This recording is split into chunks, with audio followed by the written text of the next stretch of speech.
dernières instructions de ce discours missionnaire de Jésus. Vous savez que Jésus va parler avec les 12, il va avoir des moments privilégiés avec eux, puis il va les envoyer. Et avant de les envoyer, il a des choses graves à leur dire. Parce que l'enjeu, c'est le royaume. L'enjeu, c'est que des hommes et des femmes soient sauvés, arrivent, comprennent en fait le projet de Dieu, comprennent ce que Dieu veut faire avec l'humanité entière jusqu'à aujourd'hui, de l'époque de Jésus jusqu'à aujourd'hui. Et donc, il leur donne, et ils sont seulement 12, j'en ai parlé plusieurs fois, il y a une toute petite équipe très resserrée autour de Jésus, ils ne sont que 12. Et donc, il faut comprendre en lisant ces textes-là, celui qui aime son père ou sa mère plus que moi n'est pas digne de moi, non pas comme un rejet. Une lecture facile de ça, ce serait de dire, bon, maintenant que je suis chrétien, que je connais Jésus, je rejette toute ma famille. En fait, beaucoup ont compris ça. C'est totalement faux. Ce qu'il faut comprendre en fait ici, ce qu'il faut lire, c'est l'urgence de la mission et l'importance de cette exhortation de Jésus. Nous comprenons tous le sens que dans le sens de cette exhortation, Jésus nous demande de l'aimer par-dessus tout et que c'est valable pour tous les temps, pour tous les siècles. D'accord. Mais une fois qu'on a dit ça, une fois qu'on a dit, oui, Jésus, je comprends que quand tu dis ça, ça veut dire qu'on doit t'aimer plus que toute autre chose. Alors, si on nous posait la question à tous, on est, est-ce que tu aimes Jésus vraiment par-dessus tout ? La première réponse qu'on fait, c'est oui, bien sûr, bien sûr. Mais plus que ton père, plus que ta mère, plus que tes enfants. Et c'est là qu'on aura une difficulté. On va avoir une difficulté à répondre parce que tant que la vie n'est pas en jeu, on peut répondre oui, bien sûr, j'aime Jésus plus que tout au monde. Et c'est vrai que là, dans ces versets ici, on est quand même interpellé par l'exigence incroyable de Jésus tout au long de ce discours, et en particulier dans ces versets-là. Alors, moi je dis toujours, quand on a des versets comme ça dans les yeux, qu'est-ce qu'on en fait ? Il faut résoudre la question. Il ne faut pas juste rester sur un gros point d'interrogation, mais il faut le résoudre. Et en effet, on pourrait se demander, mais en fait, Jésus, dans quelle situation sommes-nous amenés à faire un tel choix ? C'est-à-dire à aimer Dieu plus que son époux, ses parents. Dans quelles circonstances on est amené à faire un tel choix ? C'est un peu la question qu'il faut se poser ici. Faire un choix entre l'amour de Dieu et l'amour pour nos parents, pour nos enfants, pour nos amis, est-ce que c'est cela que Dieu nous demande ? Et dans le contexte, on comprend un certain nombre de choses. Le contexte, vous savez, c'est toujours important, c'est ce qu'on est en train de faire en ce moment avec Aventure Formation, découvrir le contexte, le genre littéraire. Pourquoi Jésus a dit ça ? Dans quel contexte ? Dans quel genre littéraire il a écrit ? Est-ce que c'est une parabole ? Est-ce qu'il a voulu nous dire quelque chose de façon indirecte ? Et là, le contexte est important. Et vous allez voir ici que nous sommes dans un moment particulier, puisque nous sommes dans Matthieu, et Matthieu avait rassemblé autour de lui ce qui va devenir plus tard la communauté mathéenne autour de Matthieu, c'est-à-dire avec un certain regard sur les actions de Jésus. Et donc cette opposition familiale dont parle Matthieu ici, mentionnée par Jésus, s'explique par une situation particulière d'une communauté rassemblée autour de Matthieu qui était composée en fait de juifs convertis à la foi en Christ. Quand on connaît les exigences de la foi judaïque, les commandements qu'il faut respecter, la rectitude de la foi mosaïque, pour passer de ça à la foi en Jésus, il y a un pas énorme à faire. Il y a des défis considérables à traverser. Et donc, ces convertis à Jésus étaient d'ailleurs souvent délaissés, persécutés, voire rejetés par leurs parents en raison de leur engagement envers le Seigneur. Donc, ce n'était pas celui qui venait à Jésus qui rejetait sa famille, mais c'était l'inverse. Et le risque, c'était que par peur du rejet, eh bien, par peur d'être rejeté, celui qui avait fait cette rencontre avec Jésus, qui avait transformé sa vie, abandonnait la lutte par peur d'être rejeté par sa famille. Et donc, il devait faire face à un dilemme entre cet attachement familial et la fidélité au Christ. Donc une situation dramatique qui d'ailleurs se reproduit encore de nos jours dans certains pays. Vous lisez, si vous lisez Porte ouverte, les récits que l'on peut lire, vous voyez à quel point c'est une réalité aujourd'hui. Et donc les versets, je veux juste revenir un tout petit peu en arrière, les versets précédents doivent être compris dans ce contexte historique-là. Ne pensez pas que je sois venu apporter la paix sur la terre. Et là, tout le monde se jette dessus en disant, regardez Jésus, vous voyez, Jésus n'est pas un homme de paix. Parce qu'il dit qu'il faut aller au combat. Je ne suis pas venu apporter la paix sur la terre, mais le combat. En effet, je suis venu séparer l'homme de son père, la fille et sa mère, la belle-fille et sa belle-mère, et on aura pour ennemis les gens de sa famille. C'est ça le programme de Jésus, vraiment, vous pensez ? Vraiment. Comment est-ce qu'il faut lire ceci ? Encore une fois, Jésus qu'est-ce qu'il nous dit ? Il nous dit, le message de paix que j'apporte va diviser le monde. Pourquoi ?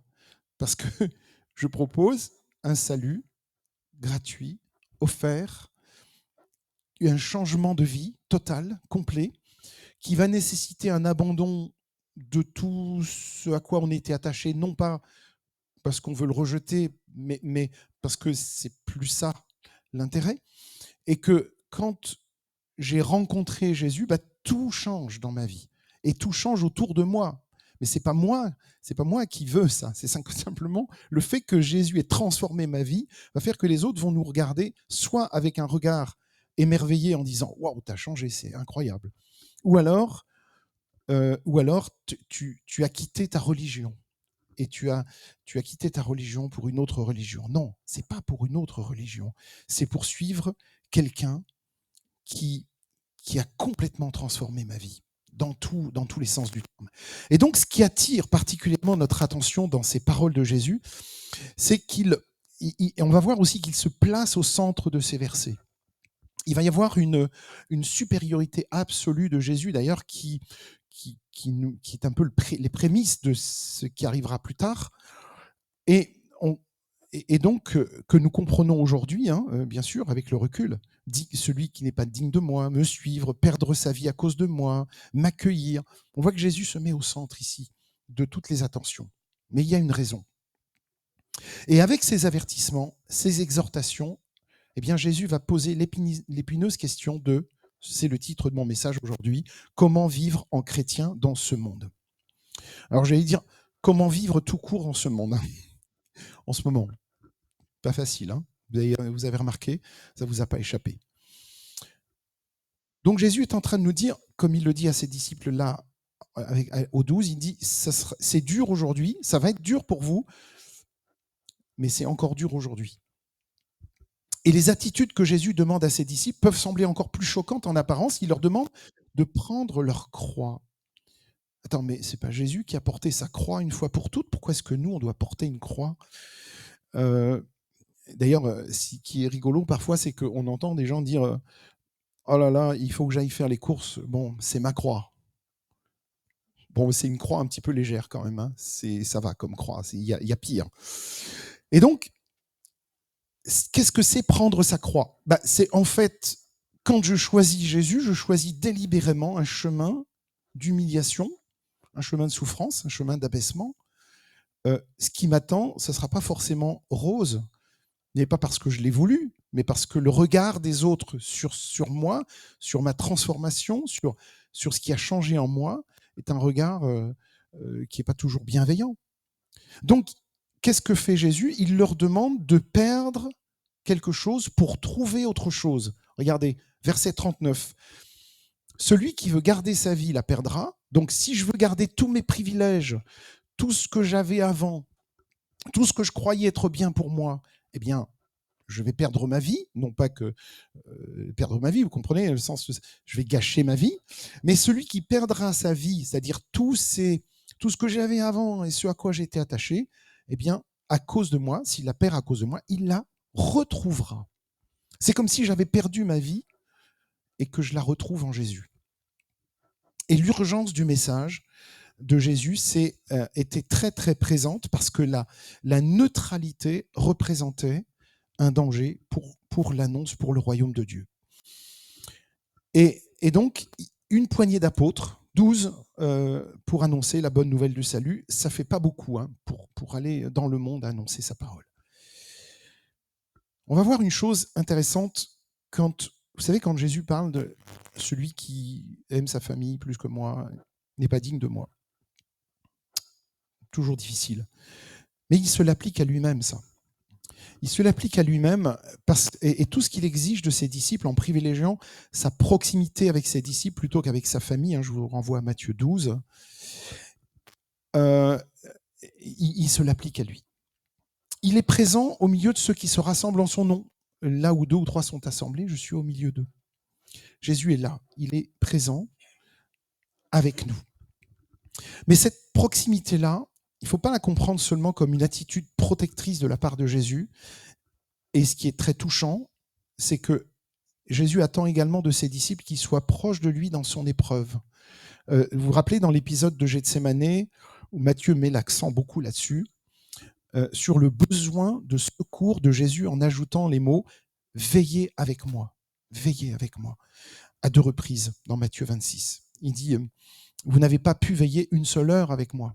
Donc Jésus s'est senti très seul à un moment donné, et vous vous rendez compte, il a besoin aussi de notre compagnie. Ça, c'est incroyable. Et donc, voilà ce qui met un petit peu notre bon sens à rude épreuve, parce qu'on est toujours un petit peu bouleversé, perturbé quand on lit, quand on voit comment Jésus agit, quand on voit ce qu'il nous dit. Et donc, ces paroles, elles nous permettent aussi de percevoir à nouveau la grandeur du Seigneur et combien la foi, finalement, dépasse la simple sagesse humaine. Si on en reste juste à la question de la sagesse humaine, en fait, il y a un seul homme qui avait la conscience tranquille d'être Dieu et d'avoir un amour infini à offrir, qui pouvait prononcer un discours comme celui de Jésus, avec tellement d'exigences. Jésus pouvait avoir de telles exigences parce qu'il est allé jusqu'au bout du sacrifice, jusqu'au bout de l'angoisse, jusqu'au bout de l'horreur.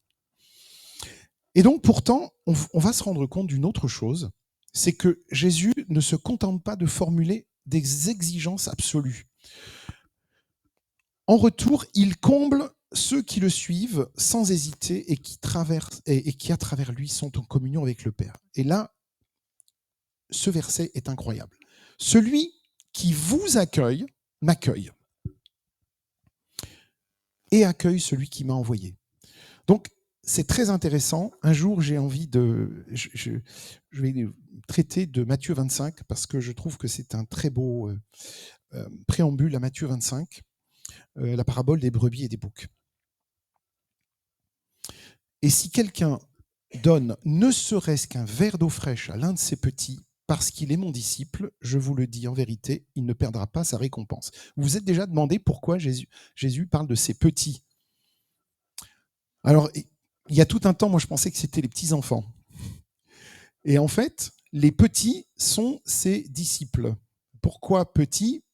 Parce qu'ils sont petits aux yeux du monde.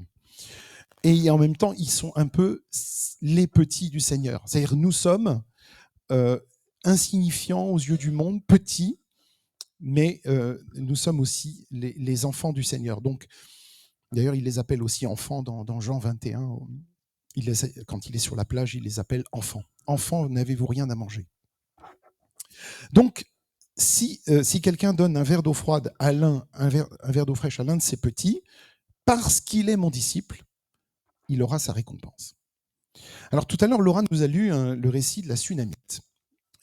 Il y a quelque chose de très intéressant dans ce récit, et je voudrais le mettre en... D'ailleurs, ça fait partie des textes du jour, le mettre en parallèle avec ce que nous venons de voir ensemble. Qu'est-ce qui se passe avec cette Sunamite ? D'abord, le texte dit que c'est une femme riche qui accueille le prophète Élisée en tant qu'homme de Dieu. On sait qu'Élisée n'était pas riche, parce qu'en fait, il marchait, il avait juste un vêtement sur lui, et puis il avançait comme prophète, il allait partout où Dieu lui demandait pour annoncer certaines choses. et il n'était pas riche, il n'y avait pas d'argent sur lui. Donc, il ne pouvait vivre que de l'hospitalité de ceux qui voulaient bien l'accueillir. Donc là, une femme riche et qui l'accueille en tant qu'homme de Dieu. Elle reçoit la bénédiction de concevoir un fils dans sa vieillesse. Et donc, sa générosité va devenir aussi une source de vie pour son foyer, parce que non seulement elle donne naissance à un fils, mais Élisée va le ressusciter plus tard, ce même enfant.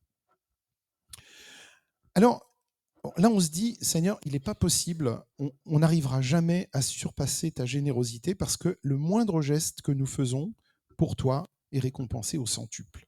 Donc, on ne pourra jamais égaler la générosité du Seigneur. Mais revenons juste à cette femme. Elle exprime son action envers Élisée par une action très concrète et qui, moi, ce qui m'a frappé, dans les moindres détails. Alors, regardez. Verset 10 de 2 Rois 4.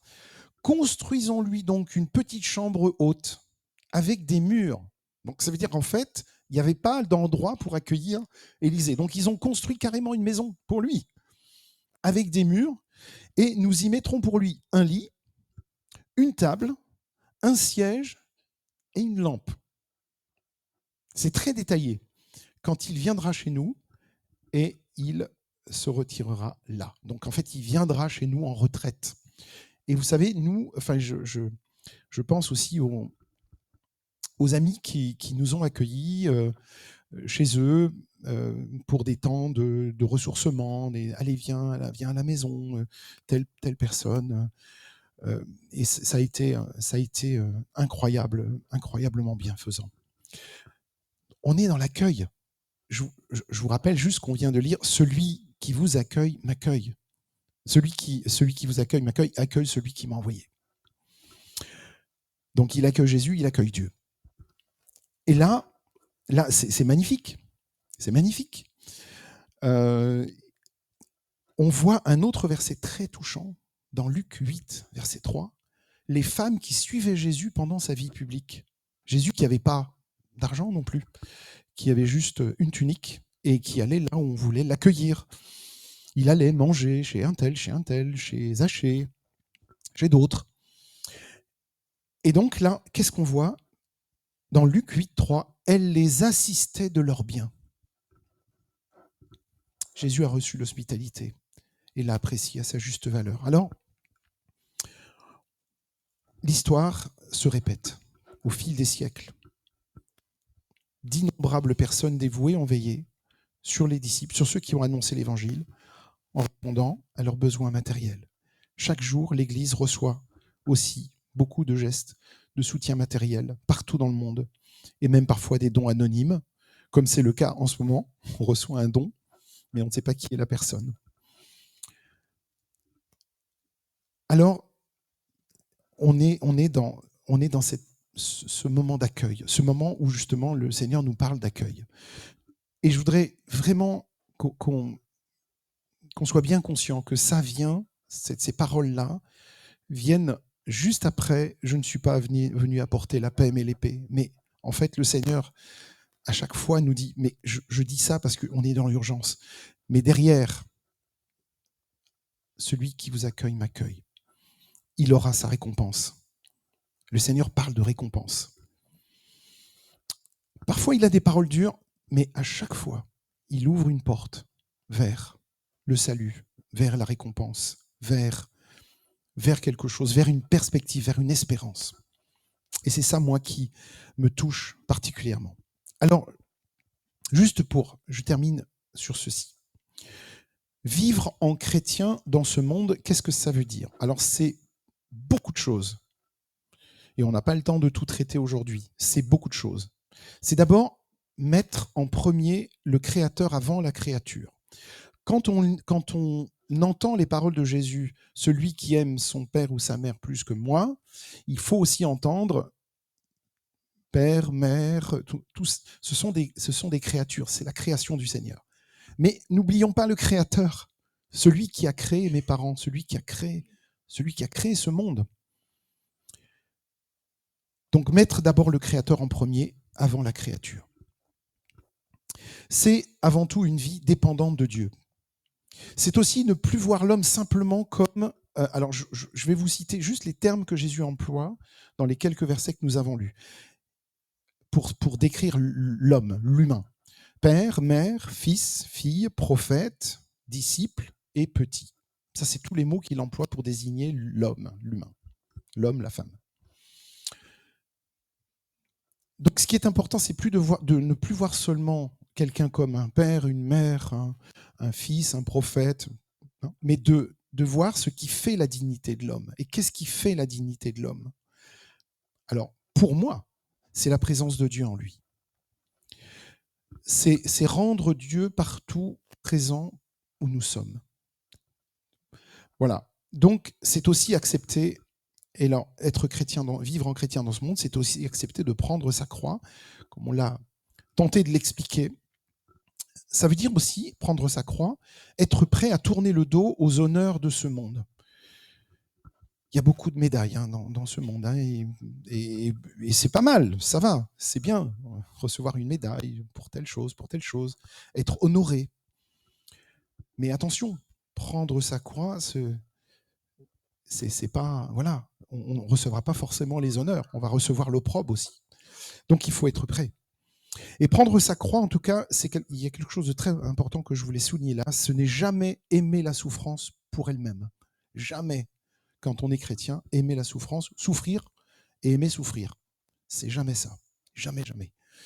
Et donc, c'est plutôt faire le choix de l'amour au risque de la souffrance. C'est-à-dire que c'est parce que j'aime et parce que j'aime Jésus que je risque de recevoir en retour quelque chose de difficile, de la souffrance et de l'opprobre. Et donc, on va se rendre compte que l'amour que Dieu propose dépasse tous les calculs rationnels. Si on cherche à comprendre humainement l'amour de Dieu, c'est impossible. C'est impossible. Donc, le Seigneur parle aussi de la folie de la croix. Alors, introduisons un brin de folie dans notre vie. C'est ça qu'il nous demande. Prendre sa croix, c'est aussi susciter des interrogations. C'est parfois endurer le mépris, et malgré tout, il est possible de voir le verre à moitié plein. Et c'est le verset que j'ai cité, le verset 40, que je trouve magnifique pour les perspectives qu'il ouvre. Si quelqu'un vous reçoit, c'est moi qui le reçois. Et la personne qui me reçoit aussi celui qui m'a envoyé. Alors, c'est une belle consolation. Pourquoi? Parce que même si je suis un témoin de Jésus très maladroit, que je ne sais pas toujours comment parler de lui pour être compris, pour être compréhensible, eh bien, même maladroit dans mon témoignage, cette promesse-là de Jésus ouvre un chemin magnifique.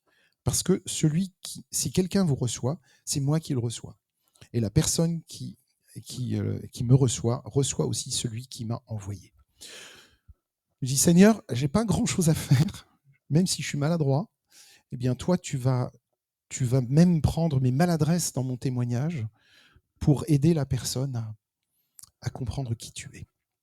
Vous vous rendez compte la grâce que Dieu nous fait. Voilà ce que je voulais partager avec vous ce matin sur ces quelques versets qui n'ont pas fini d'être explorés. Il y a encore beaucoup de choses à explorer, mais essayons toujours, les amis, de voir des versets difficiles, des textes difficiles qui nous choquent, qui choquent aussi ceux qui sont autour de nous en disant « mais tu vois, t'as vu la Bible quand même ?» Non, il faut vraiment, vraiment toujours les voir dans la perspective de l'amour infini de Dieu, de l'espérance qu'il propose à ce monde. Je vous invite à prier.